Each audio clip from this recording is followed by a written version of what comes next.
On se retrouve, Sarnash, épisode 2, by Lilmod. On a le plaisir aujourd'hui de retrouver le Rav Raphaël Cohen, qui est rabbin et coach. Shalom Raphaël. Shalom Yohan. On est avec toi. Tu es aujourd'hui enseignant au Machon Meir à Jérusalem. Exact. Et tu es également coach thérapeute. C'est vrai. Et Même si le terme de coach thérapeute, j'aime pas trop, mais je t'en parle juste après. Ah bah alors justement, pourquoi? Alors, coach thérapeute, c'est des termes qui sont, je pense, assez mal compris par la plupart des gens. Ça, il y a tout un monde imaginaire autour de ça. Qu'est-ce que ça veut dire coach thérapeute? Et donc, j'ai pas encore trouvé vraiment le terme, même si j'aime bien dire accompagnant, en hébreu, livouille, parce que tu accompagnes une personne. Mais tu sais quoi, je vais t'expliquer qu'est-ce qui se passe dans une clinique, et on va peut-être décider ensemble du terme le plus approprié. Donc, tu veux nous dire que c'est pas exactement coach, t'appelles ça toi plutôt accompagner, les lavotes, Ouais. mais toi t'es Cohen et les lavotes c'est les Lévi. Je sais pas si c'est un rapport. Non, ça n'a aucun rapport, mais c'est pas grave. Ton nom de famille c'est Cohen. Rav Raphaël Cohen, Cohen, ouais. avec un K au début. Ouais, exact. T'es Cohen ou t'es pas? Je suis Cohen. C'est a priori une déformation du nom Kahana, qui pour le coup est très connu en Israël. Okay. Et ça vient du monde chassidique à la base. J'aime beaucoup l'histoire de mon grand-père, si tu veux, je te la raconte rapidement. Mon grand-père, il est né en Pologne, dans une chassidoute Bobov. Ils ont dû fuir assez rapidement vers la Belgique. Et en 1939, lorsque la guerre éclate, il était le numéro 2 d'une fratrie de 10 enfants. Et sa mère lui a dit, écoute, toi et ton grand frère partez devant et on se retrouvera après la guerre, on ne sait pas trop ce qui va se passer. Donc ils sont partis de Belgique. De Belgique vers... Ils savent pas où. Alors pour l'instant, ils partaient vers la France, d'accord. Et en France, ils ont vu aussi que c'était compliqué. Au final, ils ont fait toute la France, on ne sait pas trop comment. Il y a une partie en train, une partie en vélo, etc. Ils arrivent au port de Marseille. On est, je pense, déjà en 41-42. Ils se disent qu'il faut partir d'ici. Il y avait un bateau qui partait, un bateau de réfugiés, qui partait vers Dakar apparemment, mais qui s'est fait arrêter en fait à Casablanca, au Maroc. D'accord. Et donc ils se font arrêter au Maroc et ils sont dans des camps de concentration au Maroc. Donc pendant la Seconde Guerre mondiale, des camps de concentration à 45 au Maroc. C'est toi qui dois me le dire, mais je crois qu'il y avait 2 ou 3 camps de concentration. Je crois que c'était plutôt en Tunisie, au Maroc, je suis moins certain, mais ok. J'ai vu à Yad Vashem que ça avait une carte du Maroc avec des camps de concentration. Il y en avait 2 ou 3, je sais pas dans lequel il était, mais il a passé là-bas 2 ou 3 ans à travailler, d'accord. Ça veut dire il a construit une route, des camps de travail. C'est des camps de travail comme des prisons comme ça. Et puis lorsque la guerre est finie, c'est les Américains qui l'ont libéré, c'est comme ça en tout cas qu'ils nous racontent. Et il cherche à rejoindre sa famille n'était plus là, ils sont tous partis à Auschwitz. Donc il est seul avec son grand frère au Maroc, il sait pas trop quoi faire. Et il va à la synagogue. Donc ça, c'est ton grand-père. Ouais. Et c'est quoi son nom de famille à ce moment-là? C'est encore Kahana. Kahana. Ouais. Ok. Kahana. Peut-être que déjà, ça s'est transformé en Cohen. C'est une bonne question. Je ne sais pas. Est-ce que c'est en France que ça a pris le nom de Cohen avec cette orthographe un peu bizarre? En tout cas, il est au Maroc, il va à la synagogue. Et puis, il rencontre une jeune fille. C'est-à-dire, il rencontre une jeune fille. Il lui dit, et là, il lui parle en hébreu. C'est Mélodie a fait parce que il parle pas encore français, il parle pas encore arabe. Il parle que yiddish et des autres langues comme ça, genre allemand, flamand, etc. Elle parle arabe, français et hébreu. Et il se parle en hébreu. Et il lui dit Eni Mishpacha, quelque chose comme ça. Eni Mishpacha, Ani Me'ashoah. J'ai une vidéo de ma grand-mère qui me raconte ça. Wow. Et elle lui dit viens à la maison manger. Donc il vient à la maison manger. Et vraiment, cette famille, une famille Lévi, qui va vraiment le prendre comme un fils, d'accord, pendant plusieurs années. Jusqu'à ce qu'ils disent j'aimerais bien épouser votre fille, donc c'est Mamie Odette, d'accord. Super. Et il a vécu au Maroc pendant 20 ans. Il parlait arabe avec un accent yiddish jusqu'en 67 comme ça, et où là ça s'est un petit peu gâté avec les Arabes. Il a eu très peur de la révolte arabe en fait là-bas. Et il voulait venir en Israël, c'était un peu trop compliqué à cette époque-là. Ils sont partis à Paris. Donc mon père à moi, il est né au Maroc. Ok. Il est arrivé à Paris vers l'âge de 8 ans, et du coup quand moi j'ai fait tchouva, j'ai demandé à mes rabbinim, est-ce que je suis marocain ou est-ce que je suis ashkénaze? Grosse question. Bah oui, parce que mon grand-père, d'un côté, il est complètement chassid, d'accord, et de l'autre côté, il est né au Maroc, etc. Alors, il y a eu une période où il n'était pas très religieux au Maroc. En revenant à Paris, il est redevenu très, très religieux. Ok. Et très, très religieux, ashkénaze pour le coup. Mais c'est là. Et donc, j'ai demandé à des rabbinim. Et alors, c'est marrant, les poskim sfarad. Ils t'ont dit t'es chez nous, t'es sfarad. Et les poskim ashkenaz, ils m'ont dit t'es ashkenaz. Le Rav Cherki m'a dit Atati Rosh Keilat Ameboul Balim. Le chef de ceux qui sont perdus. Et il y a un Rav qui m'a dit tu peux choisir. Bon, malgré tout, écoute, assez les Harav, d'accord. Moi, j'ai étudié chez le Rav Aviner, donc j'ai demandé au Rav Aviner. Et il m'a dit, tu remontes le plus que tu peux du côté de ton père, et c'est ça tes racines. Donc, c'était pas très compliqué. Donc, je suis pas devenu Chassid Bobov. C'est un peu plus compliqué. J'ai des cousins, oui. Ok. Qui sont devenus Chassidim, peut-être pas Bobov, mais Chassidim. Et moi, voilà, j'ai pris le minhag Ashkenaz. Mais bon, il y a quand même une grosse part marocaine. Hein. Mamie Odette, elle est très présente. J'ai compris. Donc, en fait, on revient à ce qu'on a dit, puisque tu t'appelles Cohen, donc t'es Cohen, mais ton grand-père s'est marié avec une Mishpachat Lévi. Donc, Raphaël, tu fais de l'accompagnement, c'est-à-dire que des gens qui ont des blocages, des difficultés, viennent te voir, et tu appelles ça accompagner finalement les gens. En quoi ce terme d'accompagner, tu penses qu'il est plus approprié que le terme de coach? Alors, je vais t'expliquer pourquoi. Déjà, premièrement, qui arrive dans une clinique, d'accord? Quelqu'un qui a priori des blocages, qui sent que sa vie, elle se déroule pas vraiment comme il faut. Il est plus en mode survie en fait, très minimaliste comme ça, et il a envie finalement d'avancer dans sa vie, que ce soit dans le domaine professionnel, relationnel, personnel, d'accord? Il sent qu'il se réalise pas comme il faut. Il y a quelque chose qui bloque. Et déjà, je félicite vraiment quelqu'un qui se prend en main et qui veut faire ce processus de développement, parce que c'est quelqu'un qui pense. Qui dit que c'est pas normal, qu'on peut améliorer, qu'on peut sortir de cette situation qui est fermée. On n'est pas obligé d'accepter cette situation qui est a priori très inconfortable. Donc là, c'est super, ok?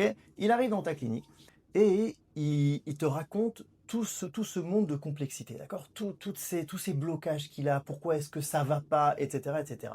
Première chose que tu fais, c'est que tu vas écouter tout ce qu'il va dire. C'est une écoute particulière, ok? C'est une écoute active. Tu es très très intéressé par ce qu'il dit. Je te dirai un peu plus tard aussi quel regard tu as sur lui, mais en tout cas tu es très intéressé par ce qu'il dit. Et la première étape, elle paraît très simple, mais elle est déjà géniale. C'est ce qu'on appelle en hébreu le shikouf, d'accord? Le shikouf en français, peut-être la reformulation, même si tu reformules pas vraiment, mais concrètement, tu vas répéter ce qu'il va te dire. Pas obligé de répéter exactement les mots, mais en gros juste, et tu lui dis, est-ce que j'ai bien compris? Est-ce que c'est ça que tu dis, etc. Donc en fait, tu reformules un petit peu le blocage, les épreuves, ce que la personne vit, et c'est une certaine façon de lui mettre un miroir. Exactement. Et également de voir est-ce que toi, tu as vraiment saisi où est le point qui fonctionne pas. Exactement. En fait, tu vas prendre sa problématique et tu vas la mettre face à lui. Parce que jusqu'à maintenant, sa problématique, elle est en lui. D'accord? Okay. Et en fait, ça s'embrouille. On s'embrouille tout seul. On tient un fil d'idées et puis ensuite, on sait pas où on va, etc. Là, au final, il a réussi à mettre sa problématique face à lui. Alors, il n'y a pas encore de solution du tout. Mais au moins, on la voit. On la voit, elle est là. Elle est, on va dire, un peu plus définie face à quelqu'un. Ça, c'est, on va dire, peut-être le premier gain de cette étape. Le deuxième gain, c'est aussi qu'il sent qu'il y a quelqu'un qui l'a compris, un être humain d'ailleurs, ce qui est une vraie question. Est-ce que tu peux faire ça avec ChatGPT? Mais tu sais qu'il y a des gens qui font ça. Il y a des gens qui ont commencé à utiliser ChatGPT comme un psychologue, c'est-à-dire qu'ils leur racontent leur méprise, pas leur méprise, mais leur défaite, leur bad, leur down, leurs problèmes dans leur vie. Et en fait, ChatGPT, l'étape que tu viens de dire, il le fait exactement bien. Et en plus de ça, à la fin, il te met un petit résumé. Donc, selon le psychologue, machin, vous êtes dans un état, truc. Je veux dire, ça reste technique. Qu'est-ce qu'il n'y a pas ici? Il n'y a pas quelque chose qui est au-delà de la technique. On va en parler un petit peu après d'ailleurs avec Ranouka, d'accord? C'est le lien humain. C'est-à-dire que quand il y a un être humain qui t'a compris, déjà, je suis pas sûr que ça se passe avec ChatGPT, ça normalise la chose, d'accord? Ça veut dire que je suis pas complètement fou parce qu'il y a un autre être humain qui est en face de moi, qui vient de me répéter de manière brillante tout ce que je viens de lui dire. C'est très clair, on s'est très très bien compris. Ça peut prendre du temps jusqu'à ce que tu comprennes que tu comprennes vraiment la problématique. Mais à un moment, c'est ça la problématique. Moi, je suis pas d'accord avec toi. Ah, dans 2 secondes. Ça veut dire que il y a un être humain qui t'a compris. Déjà, ça peut, et ça je l'ai entendu de plusieurs personnes, ça peut te réconforter, te rassurer. Encore une fois, il n'y a pas encore de solution, on n'a pas avancé, d'accord? Mais c'est déjà une étape. Donc je dis 2 gains. Premièrement, on voit le problème à l'extérieur et il y a déjà peut-être des bribes de direction qui se dessinent. Tu définis bien la problématique, elle est ordonnée, organisée. Ça, ChatGPT, il peut peut-être le faire. Et la deuxième chose, c'est que tu te sens compris par quelqu'un, il y a un lien qui s'est créé. Et ça, je pense que c'est le début de quelque chose qui peut être très loin. C'est donc en fait sortir de sa solitude, si tu voudrais dire. Je suis plus tout seul face à mon problème, mais j'ai un accompagnant qui est avec moi et qui connaît un peu plus de choses dans la vie et qui sait, qui a des outils plus ou moins pour faire avancer. Connaît un peu plus de trucs dans la vie, ça sert à rien. C'est-à-dire ça, c'est pas du tout relevant. Je veux dire pourquoi. Parce que voilà, pourquoi est-ce que j'appelle ça accompagnant et surtout pas conseiller. Okay. Il y a un gros problème dans le conseil, c'est que dans le conseil, tout simplement, ça marche pas. Ok. Quelqu'un qui donne des conseils, ça ne marche pas. D'accord. Bon. S'il y a des gens qui nous écoutent, qui sont dans le high-tech, ils font du conseil financier et tout ça, et toute la journée, ils prennent conseil des grosses boîtes, des gens qui sont dans le PDG. Ils prennent des conseils à droite, à gauche, sans arrêt. Bien entendu. Dans les sujets techniques où je m'y connais pas, moi aussi, t'inquiète pas, je vais prendre conseil auprès de mon comptable, c'est pas mon domaine, je prends conseil auprès de gens qui s'y connaissent. Mais dans le domaine du nefesh, même le mec est un grand psychologue, il a étudié une tonne dans le nefesh, etc. Le nefesh, Baruch Hashem, il reste beaucoup plus large et beaucoup plus infini que ce qu'on ne pourra jamais savoir. Ça, c'est un. Et deuxièmement, on est tous extrêmement différents. Il y a un passouk qui dit c'est Shlomo Ameler, Lev Yodea Marat Nafsho. Ça veut dire que toi, tu sais c'est quoi ton problème. Et donc, il y a quelqu'un d'extérieur qui va t'expliquer « Ah, c'est bon, j'ai compris ton problème et tu devrais faire 1, 2, 3, 4 et ça va se régler. » Ça ne marche pas, tout simplement. Vérifie. C'est-à-dire que tu donnes des conseils dans le domaine du nefesh, dans le domaine du développement personnel à quelqu'un, ça ne va pas l'aider. Parce qu'en fait, ça marche pour toi peut-être. Peut-être que ces conseils-là, ils ont marché pour toi, mais l'autre, il est différent. Tu peux pas donner des recettes, dire tu fais A, B, C, D, et tout ira bien. Tu peux pas faire ça. Par contre, et alors, on a un autre problème. C'est qu'il y a aussi une autre source qui dit quoi? Qui dit « En chavush matir atzmo mivet asurim ». C'est-à-dire que quelqu'un, il est prisonnier dans ses propres problématiques et il peut pas s'en sortir tout seul. Alors attends, je comprends plus. D'un côté, tu m'as dit Marat Nafsho, donc il y a que moi qui me connais. Et d'un autre côté, je peux pas m'en sortir tout seul. Alors qu'est-ce qu'on fait? Et là, j'ai l'impression qu'il y a une troisième source qui, alors c'est pas exactement le sujet, mais qui m'inspire. On dit dans la Gemara, o chavruta, o mituta. Ou t'es en binôme, en duo, ou sinon tu crèves. Il y a une certaine mort. C'est quoi cette mort? Une mort intellectuelle, C'est-à-dire que dans une souga, en fait, si tu étudies tout seul, t'es enfermé dans toi-même. Tu t'écoutes toi-même, c'est super. Il y a des génies qui étaient en chavruta, mais eux, c'était des génies. Eux, ils arrivaient à s'auto-faire des couchiottes sur eux-mêmes. C'est-à-dire, la majorité des gens, c'est pas comme ça. Et ils ont besoin, en fait, qu'il y ait un contrat, qu'il y ait quelqu'un qui les réveille. Mais qu'est-ce qui réveille? Il vient réveiller ce qu'il y a en eux. Mais c'est pour ça. Alors, le terme de coach, il peut être adapté. Pourquoi? Parce que tu sais, dans un coach sportif, par exemple, c'est pas le coach qui se fatigue en général. Il dit, tu fais tel et tel exercice, etc. Tu fais des pompes, tu cours le marathon, tout ça. C'est ça. Lui, il dit quoi? L'autre, donc, il y a un côté comme ça aussi, où finalement, c'est moi qui vais poser des questions, qui vais rentrer dans la personne, qui vais dire, attends, mais pourquoi ci, pourquoi ça, etc. Et lui qui va travailler, d'accord? Comme dans un coach. Mais, à aucun moment, je lui dis quoi faire. Je ne fais que l'interroger et le forcer, en fait, à rentrer dans ses propres problématiques, et à trouver ses réponses qui seront 1000 fois meilleures que toutes les réponses que moi je peux lui donner. Ça sert à rien. C'est un petit peu la facilité et la rapidité de dire attends, j'ai compris, bon tu fais ça, 1, 2, 3, 4. Et pas du tout. En fait, ça l'aide beaucoup plus de lui-même réfléchir. Et tu sais quoi, je te propose même de faire ça avec ta famille, avec tes enfants. D'accord? T'as quelqu'un qui a un problème. Ton gosse, il veut pas faire ses devoirs. Moi, c'est un peu ma souillure. Séquence éducation. On a les enfants qui nous font les tsarots, qui ont des épreuves, ils veulent pas faire les devoirs, ils veulent pas faire ça. Premièrement, déjà, c'est génial, c'est un peu magique. Mais déjà, il vient avec un problème et c'est pas du tout intuitif. Tu lui répètes son problème. Ça veut dire, papa, j'ai pas envie de faire le piano parce que faire le piano, ça me rend triste, parce que je suis fatigué, etc. T'es en train de me dire que t'as pas envie de faire le piano, parce qu'en fait, le piano, ça te dérange ou ça te fatigue, c'est ça, c'est bien ça. Déjà, il est surpris. Tu vois ce que je pense que la surprise, c'est que, en fait, tu t'es connecté à lui. Ça veut dire, tu lui dis, t'es pas seul, tu lui dis, j'ai vraiment compris ce qui se passe en toi. Bien fait. Et en fait, il y a un dialogue qui s'inscrit. C'est pas mal ce que je dis. C'est-à-dire qu'on n'est pas l'un contre l'autre, mais on est ensemble. C'est déjà pas mal. Ça change un petit peu ce qu'on appelle le jeu de rôle. Le jeu de rôle. On n'est plus dans une guerre, on est dans Beyachad. Très bien. Deuxième chose, une fois que tu as fait ça, et là, c'est la deuxième étape qu'on fait dans la clinique, c'est donc de poser des questions. C'est-à-dire, tu vas lui dire, qu'est-ce qu'on peut faire par rapport à ça? C'est quoi les solutions qu'on a? Et là, c'est aussi très surprenant. Parce qu'en fait, je parle de ma grande fille, donc je dis elle. Elle est pas habituée à ça. C'est-à-dire qu'elle pensait que tu allais la forcer. Elle pensait qu'elle allait pouvoir éviter ça. Et là, tu lui remets en fait la responsabilité sur elle. Très bien. Voilà, on a un problème. C'est pas moi, c'est pas toi qui a un problème. C'est on a un problème. C'est que t'as pas envie de faire ton piano. Comment est-ce qu'on va s'en sortir? D'accord. Qu'est-ce que toi tu penses? Et là, d'un coup, donc je suis responsable de trouver une solution. Très bien. Et là, il va y avoir de la créativité. Alors, ça peut prendre du temps, il faut aider. Ça dépend de l'âge aussi. Ça dépend complètement de l'âge, bien sûr, etc. Mais tu vois, je sais pas, je te dis n'importe quoi. Ça peut être, peut-être qu'on fait ça le matin quand je viens de me réveiller, parce que j'ai plus de force. Les voisins, ils sont contents. Ils seraient pas donc c'est-à-dire, tu vois, c'est elle qui a trouvé sa solution. Okay. Moi, je lui dis, ok, si c'est faisable, ok, c'est pas faisable. Mais en gros, on avance ensemble. C'est-à-dire, donc en fait, dans une clinique, ça c'est la deuxième étape. Et je vais te dire, je pense pas non plus que ChatGPT il est très fort pour trouver des questions. Mais qu'est-ce qu'il a pas?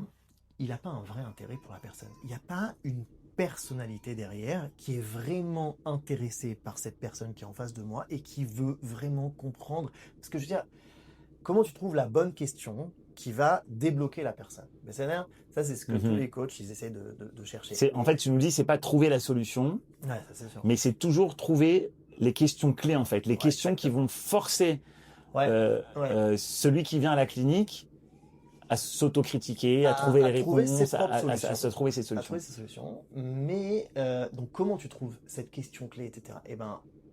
Alors, c'est peut-être là, tu vois, la différence entre le coaching avec une approche thoraïque, peut-être, et le coaching, on va dire, général, sans approche de Torah. Et donc, comment tu trouves la bonne question, la question clé qui va débloquer la personne? Je pense qu'il faut justement pas, en fait, être stressé par trouver la bonne question, mais il faut juste s'intéresser de manière honnête à la personne, vraiment vouloir comprendre, être avec lui dans son effet. Et là, c'est pas complètement rationnel ce que je te dis, mais je pense qu'il y a une connexion des êtres, d'accord, qui se fait. Et c'est cette connexion-là et cet intérêt-là qui va faire en fait que tu trouves la question qui va lui donner des pistes de déblocage. Et ça, tu vois, je pense pas qu'un robot puisse le faire. Je dis, c'est un véritable intérêt, un intérêt authentique, vrai. Qui te permet de rentrer en dialogue, en connexion, et puis après ça... Et je pense que c'est ça qui peut débloquer. Comment on disait, émettre Meret Itzmar, de lui-même, des questions... Je pense que oui. Okay. D'ailleurs, juste, il y a un dernier truc là-dessus, c'est que le Rav Kook, il explique, c'est une citation que j'aime beaucoup, il dit comme ça que je crois qu'il appelle ça des machalot nafshiot, d'accord? Mais en tout cas, tous les côtés négatifs de notre nefesh, de notre psychisme, il dit comme ça, c'est dans la partie zibourit chez Banefesh. Zibourit, tu connais ce truc? Il y a 3 styles de chant dans la Gemara Ken. Idit, Benonit, Zibourit Ken. Idit, c'est le meilleur, c'est vraiment le chant qui est top au niveau agricole. On parle au niveau agricole. Ken. Benonit, c'est Benoni. Hein. Et Zibourit, c'est vraiment pas fou. C'est-à-dire, il y a beaucoup de rochers, par exemple. Tu vas pas pouvoir en faire. Tu peux pas vraiment travailler cette. Tu peux pas vraiment travailler. Et il dit comme ça qu'en fait, toutes les problématiques qu'on a sont dans la partie la moins méchoubar, comment tu veux dire, la moins qualitative, évoluée, la moins améliorée de notre nefesh. Et ça, c'est hyper important. C'est de savoir qu'en fait, le nefesh, il a beaucoup, beaucoup plus que ce que tu vois devant toi. Ça, c'est très important. Et justement, tu vois, ça, c'est hyper lié avec Hanouka. D'accord? Pourquoi? Il y a une fameuse question dans le monde des yeshivot, je sais pas si tu te rappelles. My Hanouka. Ça, c'est la question de la Gemara. Mais ce qu'on appelle la Kushiat Abet Yosef. Tu connais Kushiat Abet Yosef? Pourquoi on allume le premier jour, alors que s'il y avait eu la fiole d'huile, alors c'est pas un miracle. Exact. Parce que ça aurait dû tenir le premier jour. Naturellement, on avait de l'huile pour le premier jour. Exact. Ça veut dire que combien il y a eu de jours de miracles concrètement? Il n'y en a eu que 7. Exact. Il y a eu 7. Alors pourquoi tu allumes 8? Il y a plusieurs réponses à ça. Il y a une centaine de réponses. Je sais pas. Il y a un livre que sur ça. Ouais. Parfait. Il y a une réponse que j'aime bien, qui est assez simple. C'est que le premier miracle, c'est d'avoir trouvé la fiole d'huile. Tout simplement. Et donc, en fait, c'est pour ça qu'il y a un miracle en plus, que ça a duré 7 jours, c'est le fait tout simplement de l'avoir trouvé. Et là, je me dis, comment ça se fait que les Grecs, ils n'ont pas vu cette fiole d'huile? C'est un peu bizarre ce truc. Ils n'ont pas vu, ils sont passés à côté, etc. L'expression que j'ai entendue, que j'aime beaucoup, c'est qu'en fait, c'est pas qu'ils l'ont pas vu, c'est qu'ils sont pas capables de la voir. Mais ça veut dire quoi qu'ils sont pas capables? La position grecque, c'est il n'y a que ce que je vois. D'accord? Il n'y a que ce que je vois. Il n'y a pas, si tu veux, un au-delà à cette ville. Ils ont dit, il n'y a que le Olamazé, par exemple. Mais c'est-à-dire, il n'y a pas tout le principe de ce que tu ne vois pas. D'accord? Tout ce qui n'est pas quantitatif, tout ce qu'on peut pas toucher, donc on peut pas rentrer dans des lois de physique, de chimie, parce que c'est eux qui ont développé tout ça.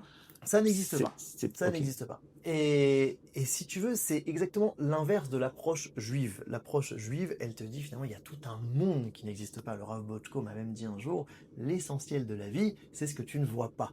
Et c'est pas shoot, c'est pas shoot. Quand tu rencontres quelqu'un, finalement, qu'est-ce que je vois? Je vois son corps, les énerves, c'est tout ce que je vois. C'est quoi son corps? Je sais même pas si on parlait de pourcentage, mais dans son être, c'est quoi, d'accord? C'est vraiment... C'est l'écran qui est là face à nous, mais c'est la façade, quoi. Très extérieur, exactement. Et c'est pareil dans le Nefesh, en vérité. C'est-à-dire que même le Nefesh, c'est seulement une partie. Et là, peut-être, tu vois, qu'il y aurait la différence entre ce qu'on pourrait appeler le coaching juif, je sais pas comment l'appeler, d'accord? Mais en tout cas, l'approche thoraïque à l'accompagnement en développement personnel, c'est beaucoup trop long, ok? Et l'approche, on va dire, non juive, c'est-à-dire, eh bien, l'approche non juive, il y a quelqu'un qui arrive dans la clinique et il va dire ouais, je me sens pas bien, je suis comme ci, je suis comme ça, j'ai des problèmes. Et peut-être que le coaching là-bas va essayer de le motiver de toutes sortes de manières. Attends, mais si tu fais ça, tu vas retrouver la motivation et tu vas faire cela. Et en fait, je pense que le thérapeute va beaucoup se fatiguer déjà et que si tu veux, on va essayer de s'en sortir, mais on a que ce qu'on a devant nous. Okay, mais c'est positif. Non, bien sûr, ça marche, ça peut marcher. Ça peut marcher, des fois ça marche, etc. Mais la différence malgré tout, c'est le point de départ, le regard que tu as sur cette personne. Dans l'approche thoraïque, on va avoir ce qu'on peut appeler un Aïn Tova, si tu veux, mais on va dire que on n'est jamais affolé par tout ce que la personne peut nous raconter, parce qu'on a une certitude, d'accord, qu'il y a beaucoup plus derrière, que cette personne-là, finalement, elle a tout un monde derrière qui est extrêmement... Et là, il est en train de te décrire des trucs, vraiment des échecs totaux, il est en train de s'auto-descendre devant toi. Toi, tu restes très très calme par rapport à ça, parce que ça te fait rien, parce que tu es certain, et là, c'est quelque chose de... C'est une émouna, en fait. C'est pas quelque chose de rationnel. C'est vraiment un regard juif sur la personne, c'est-à-dire il y a autre chose. Il y a une fiole d'huile, et cette fiole d'huile, elle est pas anodine. Elle est capable de durer 8 jours. Donc elle est au-delà de la nature, elle est au-delà de tout ce que je peux voir. Donc c'est-à-dire que mon regard juif sur la personne, c'est vraiment cette fiole d'huile infinie qui est chez lui. Et en fonction de ça va être mon regard, alors je vais lui poser les bonnes questions, alors je vais croire en lui. Et ça, c'est incroyable. C'est-à-dire que la personne, quand il y a quelqu'un, et ça, ChatGPT ne peut pas le faire non plus du tout. Mais c'est la certitude qu'il y a quelque chose de grand, d'infini, qui est de l'au-delà, dans l'intérieur, à l'intériorité de chaque être. Exactement. Et là, tu peux vraiment aider la personne à se relever et à s'en sortir. Pas seulement à faire tu vois, quelque chose d'artificiel, quelque chose de superficiel. C'est-à-dire que les coachs, ils peuvent te dire, ils vont réussir à remotiver quelqu'un. Mais pour combien de temps? Pour combien de temps ça va se fatiguer à un moment. Alors que si tu aides la personne à se connecter avec son aspect infini, avec son aspect grand, avec son aspect élevé, c'est une source d'énergie qui est infinie. Et ça peut vraiment aider la personne. Et ça, c'est un regard juif, un regard particulier qu'il faut avoir sur la personne et qu'une machine ne peut pas faire. Donc, magnifique. Donc en fait, tu nous relis aussi un peu à Hanouka. Viens m'apprendre quelqu'un qui est plus ou moins bien, on va dire qu'il n'a pas de grands blocages dans sa vie, mais il sent quand même qu'il a des manques de motivation. On est dans les journées où c'est très court et c'est l'hiver, il fait froid. On va dire que c'est moins fun qu'en été où tu vas boire sur la terrasse un café, c'est tranquille. Comment on fait pour s'allumer chaque matin? Comment on fait pour se motiver? Est-ce que tu as peut-être un outil thérapeutique? Comment remotiver quelqu'un? Pas forcément qui est en grand bat, qui est en mashber, qui a une grande épreuve, mais voilà, les jours sont plus courts, ça va un peu moins bien. Est-ce que tu pourrais nous donner un tip? Comment s'allumer en fait? Est-ce qu'il y a des choses qui nous permettent au jour le jour de nous rallumer chaque matin, chaque semaine?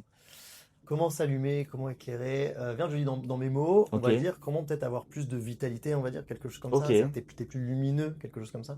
J'avais entendu comme ça un drouche, justement sur les bougies de Hanouka, du Rav Kook, je crois, qui, bon, c'est connu, le Shemen ze Chochma, Ken. C'est-à-dire que l'huile représente la sagesse. Pourquoi? Je crois, parce que tu sais, quand tu mets l'huile dans de l'eau, elle est tout le temps au-dessus. Elle est au-dessus. C'est-à-dire que c'est le côté. Si l'eau, c'est, on va dire, peut-être la matière par excellence, on est fait, je sais pas combien, 70% d'eau. Alors, la sagesse, c'est ce qui va être un peu au-delà de la matière, ce qui va te prendre, ce qui va diriger cette matière vers quelque chose de plus. Ok, ça, c'est l'huile. Mais tu vois, c'est intéressant parce que l'huile, tu peux pas l'allumer toute seule. Okay. Je prends un briquet maintenant, je prends de l'huile, ça va pas s'allumer. Dans l'essence, ça marche. Oui, c'est pas de l'huile. T'as raison. Non, c'est vrai. C'est vrai, je sais pas si c'est de l'huile. Mais de l'huile, non. L'huile ça marche pas, d'accord. Qu'est-ce qu'il faut pour allumer? Il faut mettre une mèche. Il faut mettre une mèche, fait. Et cette mèche, alors j'ai entendu comme ça, cette mèche, ça représente quoi? Qu'est-ce qu'elle fait la mèche finalement? Elle prend l'huile et elle l'amène vers, probablement elle la déplace. Il y a une sorte de, elle l'aspire comme ça, comme une éponge, d'accord. Et elle va l'élever et elle le met dans un matériel qui est un petit peu plus, on va dire, palpable, d'accord. C'est un petit bout de vêtement, etc. Le Rav Kook explique, je crois, que c'est le monde des régachotes, le monde du ressenti, le monde émotionnel. C'est-à-dire que très souvent, on comprend quelque chose, mais on n'arrive pas à le vivre. Tu sais, faire passer du cerveau au cœur, c'est un travail énorme. C'est un travail énorme qui a occupé énormément de livres. Et ça, comment est-ce qu'on... Des fois, on comprend plein de choses, d'accord. Donc, c'est un peu pareil aussi dans la clinique. Il y a peut-être un danger comme ça, c'est ok, j'ai compris, très bien, j'ai analysé, j'ai compris, etc. Mais malin, je ne vis pas. Comment je fais pour réveiller ce monde émotionnel, etc. Alors, bon, je fais une petite parenthèse avec le monde de la clinique, hein, mais il y a des outils qui sont des outils, par exemple, d'utiliser le monde imaginaire. D'accord ? L'imagination. Ouais, l'imagination dirigée, etc. Lorsque tu imagines quelque chose, eh bien, ton cerveau, je ne sais pas s'il croit à 100% que c'est la même chose. Oui, oui, il y a des psychologues qui disent qu'il y croit. Et donc, en fait, il va avoir des réactions de ressenti, des réactions émotionnelles qui vont finalement se réveiller, d'accord ? Et donc, tu vas pouvoir comme ça connecter ce que tu as compris. Le monde des idées, tes compréhensions, la chorma, à quelque chose qui est plus proche de l'émotion, peut-être du vécu même. Du vécu, exactement. Donc, ça pourrait être vécu. Et donc, en fait, là déjà, tu as tout ce qu'il faut pour que cette lumière, elle puisse tenir. Parce que tu as vérifié avec toi-même ou avec quelqu'un ton monde de compréhension, d'accord ? Tu as réussi à, si tu veux, à ce qu'il y ait un lien avec ton cœur, avec ton vécu. Et là, maintenant, dans mon machal, qu'est-ce qui manque ? Il manque l'étincelle. L'étincelle. Comment t'allumes le briquet, il est où là, la lunette ? Alors, premièrement, je sais pas. Je veux bien que tu me dises ce que t'en penses. Dans 2 secondes, j'ai pensé à 2 choses. Je me suis dit, peut-être l'étincelle, ça peut être soit un événement extérieur, soit un événement intérieur. Je m'explique, ok ? Un événement extérieur, ça peut être une belle tfila à Shabbat, ça peut être le bac bleu blanc qui commence bientôt, ça peut être Taglit, c'est ça qu'on veut faire, on allume. Alors attention, moi j'ai pas une critique, mais genre j'ai une petite prudence par rapport à ça, c'est que on veut pas non plus des feux d'artifice. Qu'est-ce qu'un feu d'artifice ? C'est un truc, c'est incroyable sur le moment, et puis quoi ? Ça redescend. Disparaît complètement. C'est fini. Et tu sais pourquoi ça disparaît ? Bah justement, peut-être parce qu'il n'y avait pas ce réceptacle qui était prêt, c'est-à-dire un monde de compréhension qui était là, une mèche, c'est-à-dire une sorte de lien comme ça avec mon monde du cœur. Si ça c'est là, alors ce sera pas un feu d'artifice, ce sera vraiment une étincelle qui va faire durer cette bougie. Et d'ailleurs, tu sais, le mot bougie, il se dit ner. Ner, c'est les initiales de Nefesh Ruach. Mais c'est-à-dire que c'est lorsque le Nefesh, il est lié au Ruach. Les deux sont le monde du Ruach, ce qui est très très dangereux, c'est qu'il soit déconnecté du Nefesh. Et il est très éparpillé, il est très large, il est infini. Et d'ailleurs, c'est très grec, hein. C'est fais ce que je dis, fais pas ce que je fais. C'est-à-dire, ça veut dire que dans le monde du Ruach, je suis très intelligent, et dans le monde du vécu, je ne vois absolument rien. C'est ce que Manito aurait dit, c'est les philosophes. Donc, ça veut dire qu'ils sont dans leur philosophie, mais pas du tout dans le comportement, dans le côté mitzvah de la chose. Exactement. Et donc, c'est-à-dire que s'il y a ça, alors on peut avoir une bougie qui tient la route. Ok, donc ça, c'est, on va dire, l'étincelle extérieure. Un événement, que ce soit la bar mitzvah de quelqu'un, une tefila, un bac bleu blanc, quelque chose qui te réveille. L'événement en lui, c'est-à-dire que tu sais, quand les gens te disent ouais, j'ai vécu ça et ça a changé ma vie, ça, des fois on peut être un peu critique. On peut se dire mais attends, c'est bizarre, t'as changé complètement ta vie parce que t'es allé une fois à Ouman et ça y est, tu vois. Mais en fait, je pense qu'il y avait un réceptacle avant. C'est pas l'événement qui a créé la chose. Il y a quelque chose qui était là et puis il fallait une étincelle. C'est magnifique ce que tu dis là. C'est génial. Bah super.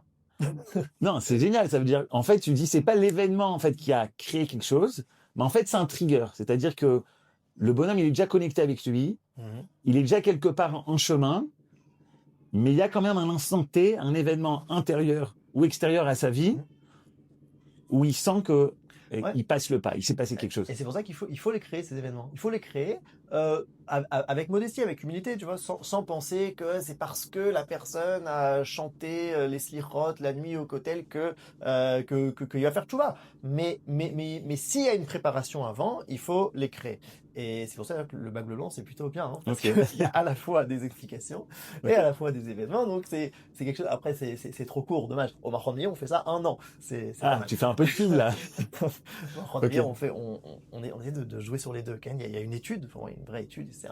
Et puis, il y a des petits événements qu'on essaie de créer aussi, qui viennent finalement donner une étincelle à ça. La deuxième chose que je veux dire, c'est, donc j'ai dit événement extérieur, événement intérieur.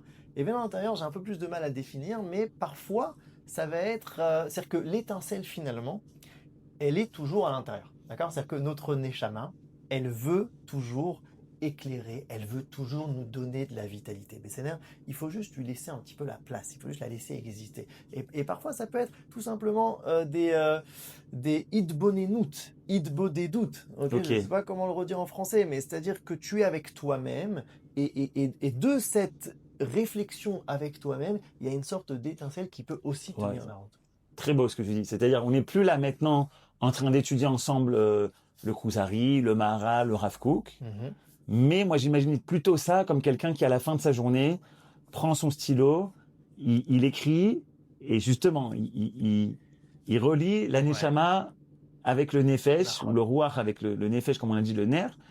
Et en fait, il met ça au niveau du cœur et au niveau de l'étincelle, quoi. Peut-être là, on peut mieux comprendre le principe de Hitbodedut, tu vois, de la Chassidut Breslev, etc. C'est un peu ce travail-là. C'est-à-dire que tu es avec toi-même et tu reviens sur toi-même et à l'intérieur, il y a une étincelle.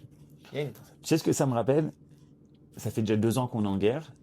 Et il y a beaucoup de jeunes qui sont tombés pendant cette guerre. Et il y en a beaucoup, on a retrouvé en fait leur cahier, quoi. C'est-à-dire tout ce qu'ils écrivaient. Et c'est énorme de voir la richesse des personnes qui ont 22, 23 ans. Et tu vois que depuis qu'ils ont 17, 18 ans, parfois quand ils sont rentrés à la yeshiva, ils ont reçu comme conseil, justement, ils ont reçu comme conseil d'écrire, de faire un cheshbon nefesh chaque soir, d'écrire qu'est-ce qu'ils ressentent, où ils en sont, etc.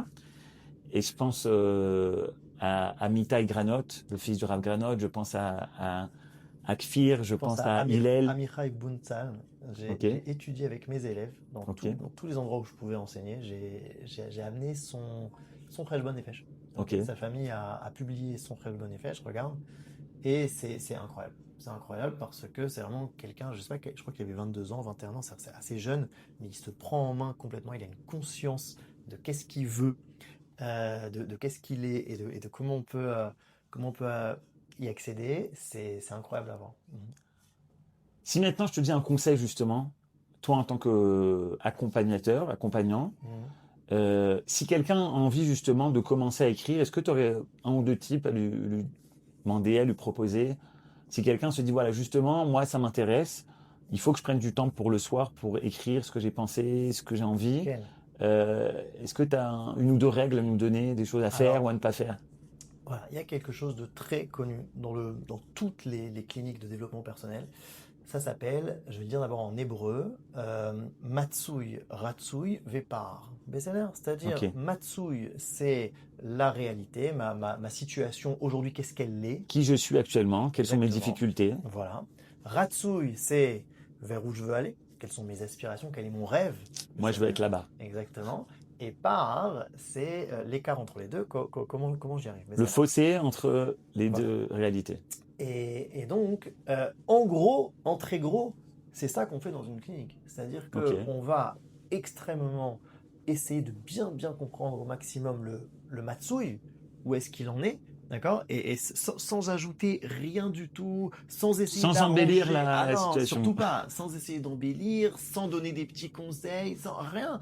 On est face à la réalité, encore une fois, sans avoir peur, parce qu'on a de la émouna. D'accord, et donc, on va essayer de comprendre le matsui. Ensuite, le ratsui, il est génial. Le ratsui, c'est le halom. Il y a des gens qui ont du mal à se libérer complètement. À se dire, mais je peux pas. Ça, c'est une des questions assez intéressantes que le coach essaye de poser. C'est-à-dire, ma halom shelcha, quel est ton rêve, où tu te vois dans 10 ans, où est-ce que tu vas arriver? C'est connu comme exercice, Ken. Et là, on essaie vraiment de libérer la personne. Si tout était possible, d'accord, tu vas vivre, je te donne une baguette magique, etc. Tu essaies de la libérer au total pour que vraiment, on puisse finalement voir quelle est sa volonté profonde. parce que ça va être ça le moteur de tout le processus. Qu'est-ce qu'il veut? Ok, notre moteur, c'est notre volonté. C'est comme ça qu'on marche. Et donc, en fait, il faut la réveiller, cette volonté. Il faut voir qu'est-ce que tu veux. Alors, bien sûr, ça peut être un petit peu difficile, parce que moi, je veux ça, mais je suis vraiment là. Okay. Et là, on est face à quoi? On est face à cette difficulté de part. Très bien. Et là, Léat. On va dire, ok, on a compris où est-ce qu'on en est. Après, on a kiffé. On a kiffé, c'est-à-dire qu'on a touché un petit peu. On a goûté un petit peu. Imagine, on a un petit peu goûté au rêve. C'était sympathique, d'accord? Ce petit goûtage, il est sympa parce qu'il réveille des choses aussi. Il se dit, parfois, c'est pas si loin, parfois c'est vraiment très loin. Bon, okay. Et là, on commence un petit peu. Ok, quelle est la première étape, premier pas que je peux faire? Et parfois, le premier pas que je peux faire, c'est pas grand-chose. Hein. Tu sais, c'est passer un coup de fil, okay. C'est chercher un truc sur Internet. Ça peut être des trucs qui sont vraiment faisables. Pourquoi on le fait pas? On le fait pas parce qu'on n'a pas tout ça dans la tête, justement. D'accord? Et donc, si quelqu'un, maintenant, il veut se poser avec lui-même, il peut le faire. Il peut le faire avec lui-même. Une feuille, un crayon, ok. Ou c'est quoi mes difficultés? C'est quoi mon rêve? Et c'est quoi peut-être la première chose que je peux faire avancer là-dessus? Tu vois, c'est assez schématique et ça peut aider. Donc, tu lui donnes un dernier conseil pour Hanouka, qui est vraiment lié à Hanouka, c'est-à-dire où est-ce que je suis actuellement, où est-ce que je veux arriver au niveau de mon rêve, où j'ai envie d'aller. Et moi, j'ai envie de dire, c'est commencer. Et c'est exactement Hanouka, parce qu'en fait, quand ils ont commencé à Hanouka, ils ont allumé le premier soir. Ouais. Ils ne savaient pas qu'il allait avoir le miracle. Mais ils ont commencé. Tu nous dis, prendre une feuille. Vas-y, commence. Où est-ce que je suis? Où est-ce que je veux arriver? Et puis après, commencer, faire un coup de téléphone. Quel est le premier acte qui me met sur la route de ce processus? Moi, j'ai un autre conseil pour Hanouka, si tu veux. Vas-y. Si on a encore du temps. Vas-y. Un autre conseil pour Hanouka, comme ça. D'abord, premièrement, il y a une question au niveau des Grecs. Okay, il y a un passouk qui dit « Et tsnuim chochma ». Et tsnuim chochma. Qui est le temps des... Non, et avec un aleph. Donc, et tsnuim chochma. Donc, en fait, on relie la tsniout avec la sagesse. Et quel rapport? Quel rapport entre le fait... Tsniout, comment on traduit? La pudeur. Ok, la pudeur face à la sagesse. Avec la sagesse. C'est-à-dire que Shlomo Amelech nous dit qui est le chacham? C'est celui qui est pudique. Et quel rapport? Entre les deux? Le Rav Kashtiel explique comme ça, il dit, c'est quoi la pudeur? La pudeur, c'est avoir conscience qu'il y a un monde qui est caché. On en a déjà parlé. Exactement. Et en fait, c'est quoi le chacham? C'est un peu la même chose. Parce que le chacham, c'est quoi? C'est pas celui qui... Enfin, comment, par exemple, on va trouver les lois de la gravité?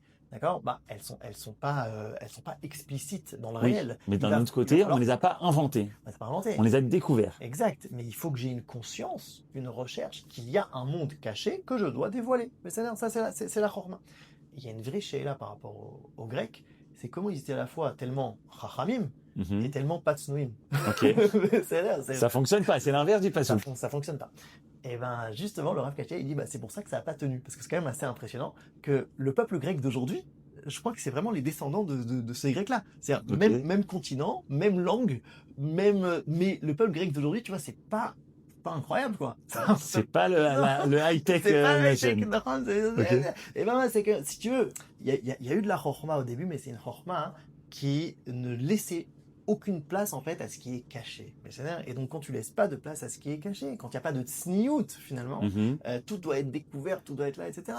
Alors même ta chorma, elle tient pas. C'est-à-dire que la tsniout finalement, elle te fait tenir, ok, parce que c'est la prise de conscience qui a toujours plus que ce qu'il y a devant toi. Ok. Et quel rapport avec Hanouka, un petit exercice. Exercice très connu, c'est de trouver ce qu'on appelle ces hatzlachot, ces réussites, de quoi est-ce qu'on est fier. D'accord? Ça veut dire, chaque jour, c'est très bien, à la fin de la journée, tu dis, ok, de quoi j'étais fier de moi aujourd'hui? Et pourquoi est-ce que c'est très bien ça? Parce que ça nous fait voir en fait des petites choses, ok? C'est intéressant. Pourquoi est-ce qu'ils n'ont pas vu le parc Atan? Ouais, la petite seule ville, on ne l'a pas trouvé. Pourquoi ils l'ont pas vu? Parce qu'en fait, on a dit tout à l'heure, ils sont pas capables, ok, mais aussi parce que quand tu es occupé à voir seulement l'extérieur, ce qui est petit, ça t'intéresse pas. Alors que quand tu es lié à un monde de valeurs, s'il y a quelque chose de petit qui est... À part Talim de Yaakov qui est revenu. C'est la même chose, exactement. C'est-à-dire, si tu es lié à un monde de valeurs, alors même les détails, ils sont pas petits. Ils sont petits qui sont liés à quelque chose de grand. Un petit peu comme les mitzvot. Ils sont mashmaouti. Les mitzvot, c'est des détails, une tonne de détails. Mais c'est des détails qui sont liés à quelque chose d'infini. Donc les détails m'intéressent. Et donc l'erreur qu'on peut faire parfois, c'est qu'on fait des choses bien dans la vie. mais on se dit, mais c'est petit, ça sert à rien, voilà, c'est nul. C'est-à-dire que moi, j'ai envie d'être là, ok, et là, j'ai fait, donc j'en parle pas. Grosse erreur, parce que ce petit truc, cette petite atzlacha que tu as eu, ok, eh ben, elle est liée en fait avec ce qui est important pour toi. Elle est sur un processus, et donc elle est peut-être petite en quantité, très bien, mais elle cache derrière quelque chose de très grand, et donc il faut la mettre en valeur. Donc ça c'est un truc qui n'est pas très intuitif, qu'il faut faire tous les jours. De quoi est-ce que j'ai été fier aujourd'hui? Comment on ne tombe pas dans la gava avec ça? Comment on ne tombe pas dans l'orgueil? C'est pour une autre vidéo, je pense. C'est pour une autre vidéo, mais en tout cas, voilà, si c'est un type, alors trouvez 8 hatzlachot, et dernière chose, tu trouves de quoi tu es fier, et tu le racontes à personne. Pourquoi? Parce que si tu le racontes à personne, tu restes dans le monde du cachet, tu restes dans le monde de la tsniout, et donc en fait tu restes connecté au fait qu'il y a beaucoup plus que ce que j'ai vu maintenant. Magnifique, Toda Rabba, merci beaucoup. Merci Rav Raphaël Cohen. Je finis par l'enseignement du Rav Eliaou, Zecher Tzadik Livracha, Chacham, Chetzi, Kos, Melea. Voir justement la deuxième partie du vers, celle qui est pleine, et trouver la hatzlachot, trouver les endroits où on réussit, même si c'est des petites victoires, c'est ça qui nous permet de faire avancer le processus. Toda Rabba, Chanukah Sameach. Chanukah Sameach.